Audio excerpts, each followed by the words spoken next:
Hey everyone, welcome to today's video. Welcome to the Gaming Daddy channel. Today, I wanted to show you guys the Metacritic reviews, the user reviews for Ghost of Tsushima. I think this is quite pertinent because it would really silence a lot of some of the complaints of the critics. Now, there are different kinds of critics. There are some of them that don't need to be game critics.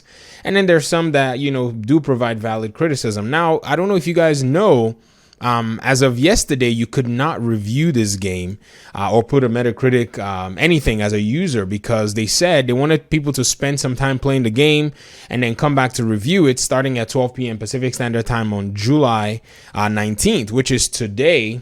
And, look at this. This review here from Digitally Downloaded gave this game a 60, but then there's one from The Guardian that the person said I found myself looking at my phone throughout the cutscenes, and I was thinking to myself, who is this reviewer? Like, why do you even bother reviewing games if you don't really care for video games?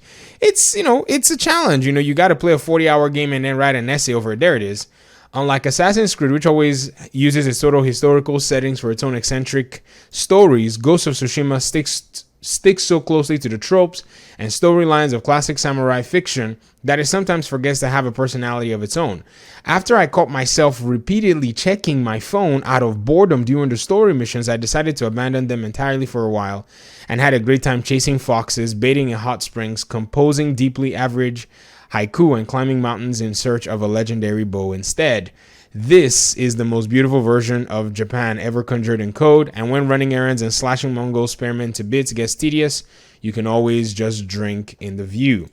This review is worded in a kind of a slightly passive-aggressive way at the game, but this review is absolute trash. Why? Because gamers get to dictate how a game seems or appears or is perceived to them. Now, I'm not saying that their criticism is invalid. I'm just saying that the weight of gamers right now praising this game is going to drown all this nonsense out. So let's look at what the reviews look like as we hit refresh on this page. Are you ready? Are you ready? Let's go. Let's see what the reviews are for Ghost of Tsushima on PS4. The review score is 9.1. And we now have about 3,100 ratings that have been placed on this game. There are users who don't think this game is deserving of, anything more than a 0. Don't get me wrong, but overwhelmingly, there are 10s out of 10s. There's a 9 here, and this is written in, I don't know what language this is, probably Japanese, is what it looks like to me. But perhaps this person just gave it a real straightforward thing. Graphics 9 out of 10, history 8 out of 10, gameplay 9 out of 10. It's not game of the year, but it is a great game. Very true. So far from what I've noticed, very great game, breath of fresh air, character faces challenges about himself in an interesting way. That's something that I want to talk about later down the road to try to, review the story and the plot, because that's a very important aspect of this game that a lot of those reviewers missed. They didn't even, they didn't immerse themselves in what this game was trying to portray. And so they basically just missed a whole bunch of stuff. So we'll talk about that later down the road. One of the most beautiful and well-crafted open worlds I've ever experienced. On a technical standpoint, this game is a 10-10 for me. The sound is amazing as it transports the player perfectly into the world. So do the graphics and art direction. The diversity of the environment is something not many open world games achieve so effortlessly, and the tight controls make interacting with the world as catchy as it should be. I'm not going to read too much into that. Maybe it might have spoilers. Usually people say it has spoilers when they want to do that. So let's just read this one here. The game is amazing, truly captivating to look at. I've never played a game straight through while also losing track of time. For $60, this game is an absolute masterpiece. Okay, just scrolling down through the 10s. There's a 5 here. This person says, great laziness. Okay. Yakak Gravi Redacto Samoga. I don't really understand what they're saying. I can read a little bit of Russian. I can, actually. But I don't care what you're saying. You should have written in English. I'm sorry. Move on. Amazing game. Superb graphics. Awesome combat. And nice gameplay loop. The exploration is great too, not the most awesome story, and has some quirks, but all in all, I felt like I was in Japan of the bygone eras, and I felt like a samurai slash ninja. That's, in my opinion, exactly what it is. OMFG, it's so amazing. If you like samurai settings, get this now.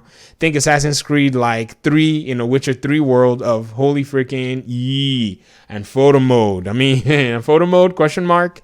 People are excited about the game. Gamers are excited about the game. And I think this is where a lot of people who have been probably on the fence are most likely going to tip over. I saw a comment on my channel. Somebody said the game looks boring. I can't justify spending $60 on it. That's your choice. I mean, I'm not saying because people say it's 10 out of 10, you have to spend $60. No. In fact, I think this game appeals to a very small audience, and if you're not necessarily certain that it looks boring to you, then you probably don't need to touch it, because you might muddy the pool of enjoyment for a lot of other people. So I'd say people need to make their mind up and just kind of purchase or not purchase the game. If you get what I mean. This person said, I'm a big Kurosawa nerd, and this game hit all the right notes on the end. It's a great Kurosawa video game. The combat is amazing, world is beautiful, and such a zen game. Story isn't anything special, but it's simple and fun and works most of the time. Customization options are blah, blah, blah. However, my biggest gripes with the game is that it feels dated. If it was released 2 to 4 years earlier, I would have given this a 9 out of 10. But after all the innovations made by games like Last of Us 2, God of War, Red Dead Redemption, I disagree. I disagree a lot. You don't know how long this game has been in production. That's the problem about reviews that say, oh, a game feels dated. And I've said that myself in many instances, like Star Wars Jedi Fallen Order. That game had been in development for years before it finally got released. And so whenever a game kicks off, the available technology is usually what they're going to continue to make the game with. So whatever Sucker Punch had and whatever they'd been working on, however long they'd been working on the game, that's basically, when did Sucker Punch start developing Ghost of Tsushima? 2000. So development Ghost of Tsushima was initially revealed at Paris Games Week on October 2017. So they revealed that they were developing this game, and at this point, you probably can already tell that oh look, in December 2015. Where did I say that? It says that somewhere on the Wikipedia page. Let's find it. December 2000 and. Let's just find that. It should say that, yeah. So in December 2015, Sony executive Scott Rowe revealed that Sucker Punch's new project was in early development, and he added that the game was fun to play. So that review, don't be fooled by reviews that say things like this. I've had more time to be able to reflect and say, oh, okay, this is pretty much what you should expect when a video game, comes out, like, in this year. You might want to look back 5 years or even 8 years in some cases. So I think that's basically where we are right now when it comes to the development. So, I mean, if you're on the fence and other gamers can't convince you, then, I guess that's your prerogative. That's your choice.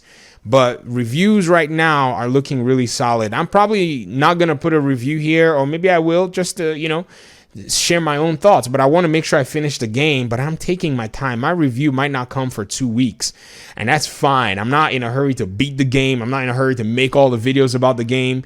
That's usually the temptation as a content creator, but little bits and pieces, little tidbits, showing just little aspects of the game and accentuating them, to me, is worth more than, a lot of the playthroughs and the walkthrough videos and all of that stuff. Not saying anything wrong with the walkthrough videos. People use those to also make decisions. I've used them to make decisions that I wasn't certain about in the past. Anyways, these are my thoughts. Let me hear your thoughts in the comment section. If you want to check out the reviews for yourself, go check them out. 9s and 8s and 10s and 5s. And, this 5 says side quests are boring. Why people say graphics are so good? Honestly, it looks like a PS3 game. Again, this is a graphic issue. This is something where they don't understand that 2015, the available technology there probably was what was used. And so, the game doesn't look too much different than God of War. God of War just had different cinematic effects, lighting, and all that stuff, because many of these PS studios, they use very similar engines to work with. So go pop God of War open again and see. But God of War has its artistic, structural aspect. That's what makes it really grounded and solid, that people were kind of attracted to. Ghost of Tsushima boom, just an open world. So there isn't much architecture that you can actually glean from, and that's why many people are judging the game based on that. But if they will look at the technological aspect and look at the time frame of development, then you'll probably basically understand that, okay, this game worked with the prevailing technology at 5 years ago, half a decade ago, basically in early development, maybe even earlier, who knows, and this is what we were able to get. I think that's a very solid way to go. So I'll get out of your hair. Thank you once again for your time and audience. Woo! I'm a little stoked. I don't really show a lot of excitement, but this has got me really excited because it kind of validates the decision to go ahead and purchase this game. I almost regret not buying the digital deluxe edition, but it's one of those things. Anyways, take it easy. Peace.